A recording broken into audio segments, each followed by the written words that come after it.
Welcome to Residing in North Idaho. We are a community lifestyle podcast and YouTube page. Of course, we're full-time real estate agents as well here in North Idaho, serving all of your needs, whether you're moving here from out of state or you already live here. I am joined by my partner, Dave Faller, today, and we are going to give you a very quick and action-packed update on the December market. Obviously, it is January, but we don't get the stats until the end or the end of December or the very beginning of January. So we're going to jump in.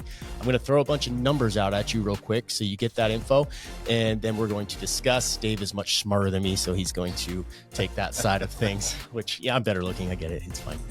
It's all about balance. All right. Hey, guys, remember, please hit that subscribe button and tap the notifications bell so you can stay up to date on all of our latest content.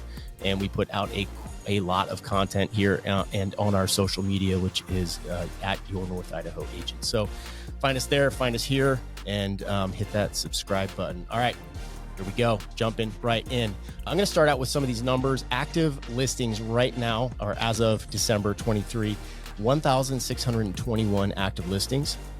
And that compares to, I'll throw some comparisons out. This time last year, so December 22, there were 1,400 active listings. So we're up 221. New listings on the market in December, 252. That is dead even with this time last year. Sold listings in December of this year is 290. That is up just a bit from last year. And pending listings, 256, also up a little bit from last year. The average list price. No, let's go median. Average is very skewed because of these super rich folks out here. Median list price, $614,000. That's down from $645,000 last year. Median sale price, $502,000. That's down just a little bit from last year. Median days on the market, 90, and that is up about 9 days from last year, which all of that puts the absorption rate or months supply of inventory at 4.54. And remember, 6 months supply of inventory is considered a healthy balanced market. So we are still creeping up towards that. December of last year, we were at 3.23 for the absorption rate, which is not there. So we're getting a little bit back more towards the balanced, healthy market. That's the numbers for you. What do you think about that, Dave? All right. So yeah, this is the big talk right now. What is the market going to be like this year? And I'm not an analyst by any means, but I am able to make some sense of some of this. So when you're looking at it right now, obviously everybody's waiting. People have talked about, we're waiting for the crash. We're waiting for these things. We've dealt with interest rates. Here's what we're dealing with right now. We're coming into a market where we've had 2 stalls. And what I mean by that is that we've had 2 years where buyers have been stalled out from being able to get homes. What that means is basically back in 2021 and 2022, we had such an increase in prices, especially in North Idaho, that a lot of buyers lost their ability to purchase a home. Prices went up so much, so quickly that people were unable to get where they wanted to get. So we got to a point where the peak of the market, the end of 2021 into 2022, buyers realized that prices were so high that everybody was waiting for them to come down. The good news is that they have come down a little bit. They're down about 20%. And I reference my house when I look at it where it was at the very peak of the market, what I could have sold it at, and really where I'm comped out right now.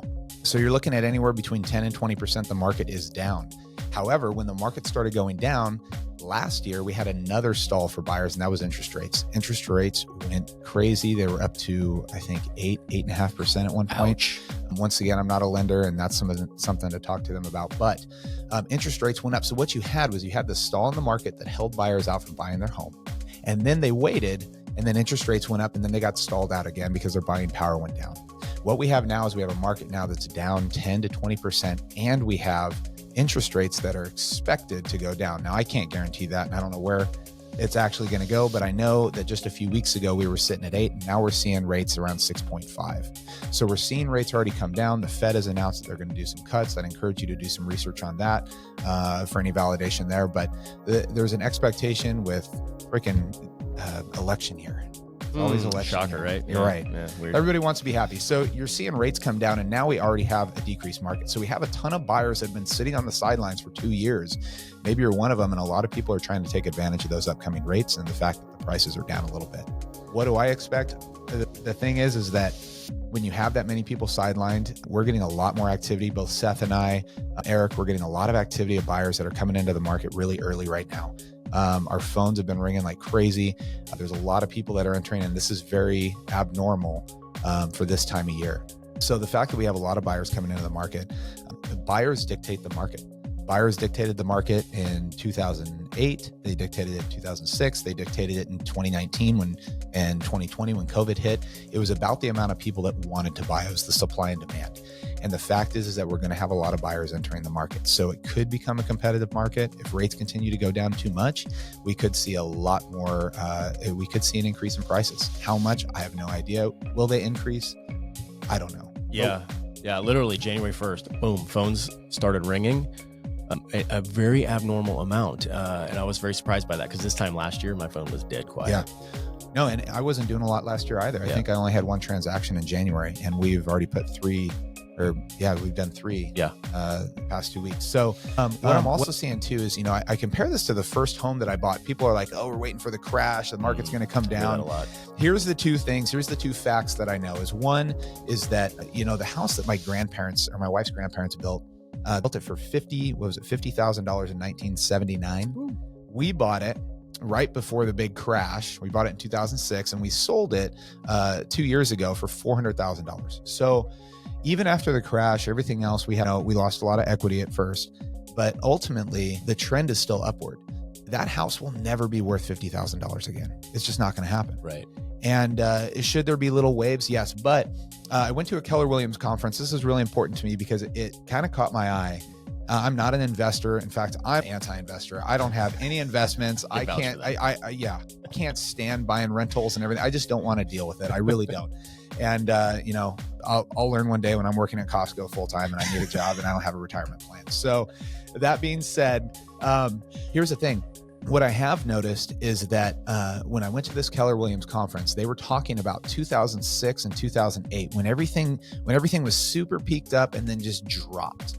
So we had that massive crash, and they went back and they showed analytics all the way back from, I think, 1980, and they showed the trend of the market and the prices. The big thing we're not realizing here is inflation has a huge impact on it. We've had more inflation over the past 5 years than I can remember. So here's what happened is they showed the graph and they showed the prices of average homes all across the country in 2008 right after the crash when everything was super low. They went back 2 years and they showed 2006 when everything was super high. And then they showed the trend of the market.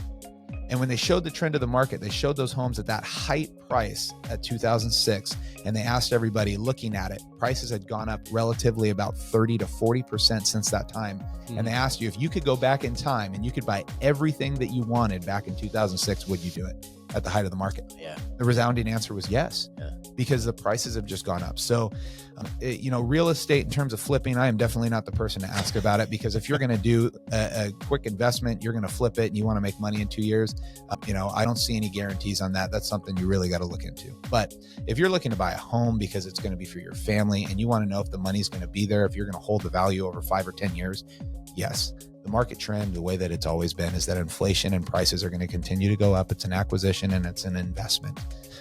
Over time, a long-term investment in a home. So it's not a bad time, but just pay attention to the interest rates because it's going to make a difference. I always relate it to milk too. Milk was 25 cents? Oh yeah. Way back before we were born. And if you were to slingshot those people to today, nobody would want to pay $5 a gallon for milk. They wouldn't do it. No, and we're not even talking about raw milk, bro. That's like $9 a gallon.